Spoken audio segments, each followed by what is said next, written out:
চরাঞ্চলের ইতিহাস, ঐতিহ্য ও সংস্কৃতি সংরক্ষণের উদ্দেশ্যে কুড়িগ্রামে সংগ্রহশালা গড়ে তুলেছে একদল তরুণ।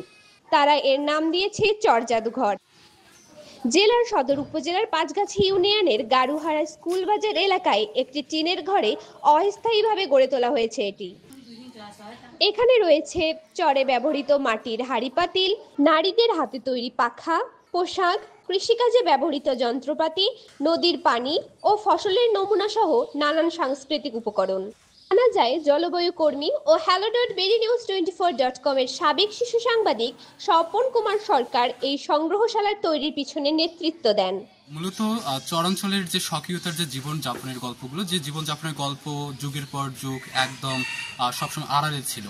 তো আমরা তরুণরা, কুড়িগ্রামের স্থানীয় তরুণরা, JFCLR অর্থাৎ হচ্ছে justice for Char and local research নামে আমাদের একটি টিম, যেটা আমরা চরাঞ্চলের যে জীবনযাপনের গল্পগুলো, চরাঞ্চলের সুবিচারের জন্য আমরা কাজ করছি।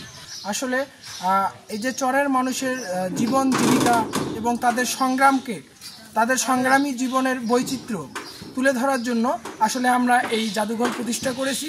নতুন গড়ে তোলা এই সংগ্রহশালাটি কেমন হয়েছে তা দেখতে অনেকেই এখানে আসছেন। আমি আগে কখনো এরকম জাদুঘর দেখিনি, এইবার প্রথম দেখলাম, আমার খুব ভালো লেগেছে। আবিদা সুলতানা দৃষ্টি, hello.bdnews24.com, কুড়িগ্রাম।